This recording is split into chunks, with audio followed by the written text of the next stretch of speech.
Olá, meus irmãos, nós vamos agora para o nosso 16º dia. E nós vamos falar um pouquinho, querido, sobre algo muito interessante.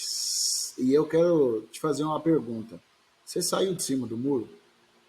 Saia do muro, né? Você já se posicionou por Cristo? Ou você ainda está em cima do muro? E começando com esse devocional, eu quero contar uma história, né? Essa história fala sobre essa questão.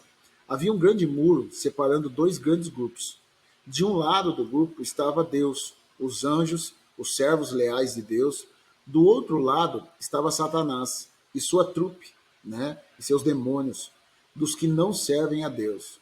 Né? E em cima do muro havia um jovem indeciso, que havia sido criado num lar cristão, mas estava em dúvida se continuaria servindo a Deus ou se deveria aproveitar um pouco dos prazeres do mundo, viver um pouquinho as coisas da terra.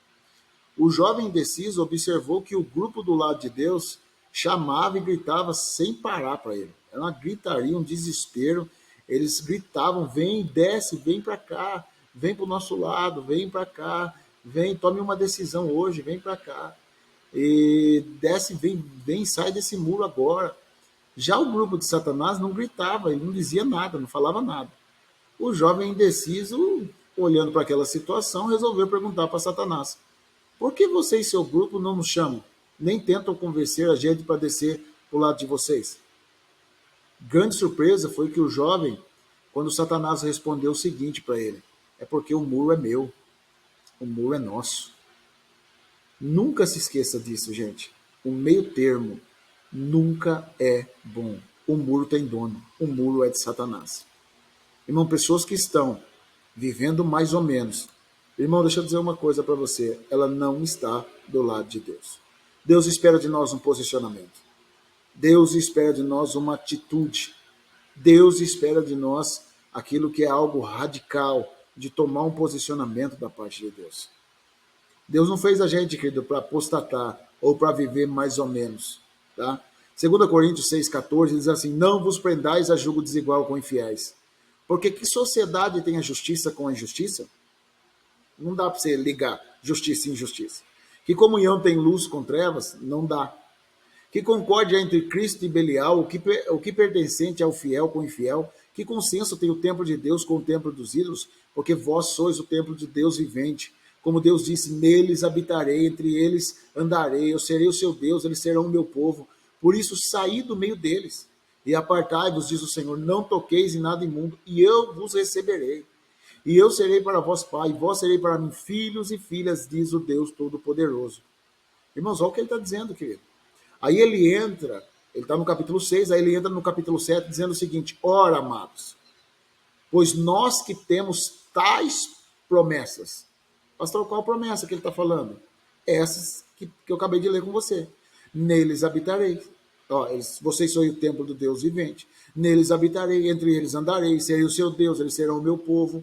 Ele diz: eu serei para vós pai, vós serei para mim filhos e filhas. Essas são as promessas. Aí ele entra no 7 dizendo o seguinte: ora, amados, pois nós que temos tais promessas, purifiquemos de toda a imundícia da carne e do espírito, aperfeiçoando a santificação no temor de Deus. Deus nos chamou para aperfeiçoar, querido. Não para viver o propósito de uma vida fria, né? Então, assim, ou mais ou menos, ou morna, né? Então, nós temos tais promessas, nós temos que viver essas coisas, né? De sair. Porque, querido, ele está dizendo o seguinte: que comunhão tem essas coisas? Que comunhão tem a justiça com a maldade? Que comunhão pode ter luz com trevas? Se você estiver num lugar e você acender as luzes, as trevas vão embora. Que harmonia entre Jesus e o diabo, irmão? Deus e o diabo? Não tem. Que concórdia entre o crente e o descrente? Não dá para ter concordância. Nosso pensamento é diferente. Até porque a Bíblia diz que as coisas de Deus parecem loucura para aqueles que não são, né? Ele diz: o que acordo há entre o templo de Deus e os ídolos? Então, que ele está falando de opostos. Ele fala de sociedade, harmonia, comunhão, união, ligação. Todas essas palavras estão falando de unir opostos. Hoje, nós vemos com frequência algumas coisas dessas misturas. Deus não chamou a gente para viver debaixo de mistura, irmão. Nós precisamos lutar contra todo tipo de mistura, querido. Esse tipo de mistura. Apocalipse 3,15 diz assim: conheço as tuas obras, que nem és frio, nem és quente. Quem dera se fosse frio ou quente. Assim, porque és morno e não és frio nem quente, vomitar-te-ei da minha boca. Jesus está falando com a igreja do Novo Testamento. Eles não se definiam. Eles não se definiam se era quente ou se era frio. Porque ele estava dizendo, vocês não descem. Como vocês não são quentes nem frios, vocês são mornos, vocês não descem. Para mim não funciona. Então, gente, não dá para você viver as coisas do mundo e com Cristo. Não dá para você abraçar as coisas dessa terra e viver com Cristo. Você tem que se posicionar. Você tem que ter um posicionamento. E a Bíblia ela é enfática nessas coisas, querido. Apocalipse 22:11 diz assim, quem é injusto, faça injustiça ainda. Ele está dizendo, se você quer viver uma vida errada, se afunde de verdade. Ele está dizendo, quem é sujo, suje-se ainda. Quem é justo, faça justiça ainda. E quem é santo, santifique-se ainda. Deus está dizendo, eu espero que você se posicione, que você se defina. O que você quer? O que você quer da sua vida? Ele está dizendo, não tente usufruir da minha presença e depois dos desejos do mundo. Não dá, irmão, para você viver com Deus e com o diabo. Porque, querido, um dos maiores propósitos de Cristo morrer foi desarraigar você, arrancar você desse mundo. Quando eu falo tirar, não estou falando de tirar do sentido de arrancar, de matar você. Eu estou falando no sentido, querido, de tirar você desse sistema maligno que o mundo adota. Você está entendendo o que eu estou dizendo? Gálatas 1,4 diz assim, o qual se entregou a si mesmo pelos nossos pecados, para nos desarraigar desse mundo perverso, segundo a vontade de Deus Pai, a quem seja glória pelo século do século. Deus, querido, morreu por nós para nos desarraigar desse mundo perverso. A palavra desarraigar, querido, ela significa arrancar com raiz e tudo. Foi exatamente o que Jesus veio fazer, irmão. Tirar as raízes desse mundo. Sabe, querido? O que Deus espera é que a gente não possa absorver as coisas dessa terra. Quando a Bíblia fala de Jesus Cristo, a Bíblia diz que ele era como raiz em terra seca. Cara, Isaías fala isso. Então você consegue entender o quê? Quando a Bíblia fala de raiz em terra seca, está falando de alguém que não absorveu as coisas dessa terra. Que não viveu debaixo desses propósitos dessa terra. Que não tomou, não se nutriu dessa terra. Você vê alguém que tinha um posicionamento claro. Jesus diz, eu não sou do mundo. Eu não sou do mundo. Ele fala várias vezes isso. Então, assim, gente, Deus espera de nós um posicionamento seríssimo em relação a essas coisas. Saia do muro, irmão. Saia do muro, querido. Decida o que você quer para sua vida, irmão. Decida o que você deseja. Tiago 4,4 diz assim, ó como que ele entra dizendo, adúlteros. Vocês não sabem que a amizade do mundo é inimizade contra Deus? Irmão, ele chamando de adúltero. Ele diz, quem quer ser amigo do mundo se faz inimigo de Deus. Ele está dizendo, não tem como você ser amigo do mundo e amigo de Deus. Né? Você não tem como servir esses dois senhores. Ele diz, ou vocês acham que é sem razão que a Escritura diz que o Espírito que habita em vós tem ciúmes? Não, Deus tem ciúme de você, querido. Deus não divide você. Então ele está falando o quê?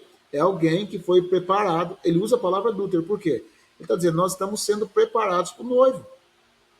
O noivo. E nós deveríamos ter olhos só para o noivo. Mas agora nós estamos flertando com outro, né, que é o mundo. Então ele fala, não dá para você viver comigo um triângulo amoroso. Por quê? Ele está dizendo, o Espírito tem ciúme. Ele não vai compartilhar você com ninguém. Então, querido, é importante a gente compreender o que existe uma responsabilidade nossa de um posicionamento. O que você quer, irmão, de verdade? Jesus, ele deixa bem claro, querido. Ele diz, na verdade, ele diz, a porta é estreita e o caminho é apertado. Irmão, ele está falando, querido, de uma porta que você tem dificuldade para entrar, e ele fala de um caminho que é apertado. Ele fala que para trilhar esse caminho não é fácil. Irmão, ser cristão não é business, não é só alegria, não é só coisa boa. Ser cristão você vai ter dificuldade. A Bíblia fala que nós vamos ser perseguidos. Jesus falou que enviava a gente no meio, como se fossem ovelhas no meio de lobos. Jesus fala que os inimigos estariam dentro da própria casa. Então, o ser cristão, querido, é isso. Agora, a ideia é o quê? É subjugar a nossa carne, irmão. É aguentar firme, é passar por cima, é sair de cima do muro. O muro é de Satanás, irmão. Você que está mais ou menos, querido, você tem que ter um posicionamento. Então, querido, tome um posicionamento na sua vida. O que você quer? O que Deus realmente quer de você? O que Deus espera de você? Que você se posicione. Livro de Mateus, capítulo 13, versículo 40, diz assim: assim como o joio é colhido e queimado no fogo, assim será na consumação deste mundo. Mandará o Filho do Homem aos seus anjos, e ele recolherá no seu reino tudo o que causa escândalo e comete iniquidade. Lançá-los-ão na fornalha de fogo. Ali haverá pranto e ranger de dente. Querido, eu acho interessante porque todos aqueles que estão dentro do reino, ele está falando da igreja, irmão. Está falando de pessoas que estão na igreja, mas ainda vivem em iniquidade. A Bíblia vai dizer, por exemplo, que o julgamento começa pela casa de Deus. Então, querida, pessoas, irmãos, que estão brincando com o Evangelho. Pessoas que estão brincando com Cristo. Ele está dizendo que essas pessoas vão ser lançadas no inferno. Ir à igreja, querido, não te livra do inferno. Um relacionamento com Jesus Cristo e um posicionamento livra você do inferno. Você está entendendo o que eu estou dizendo? Então você precisa ter um posicionamento. Eu quero orar com você, querido, que Deus abençoe a sua vida. Eu quero orar com você que você tome um posicionamento. Pai, em nome de Jesus. Abençoa, Deus, esse irmão, essa irmã. Que haja um posicionamento da parte dele, dela. Que em nome de Jesus Cristo o Senhor possa fazer a diferença, Senhor. Que o Senhor possa tocá-lo, que o Senhor possa, Deus, mudá-lo, que o Senhor possa, Deus, transformá-lo. Que a glória do Senhor possa vir sobre essa vida, que ela possa estar cheia do Senhor, em nome de Jesus.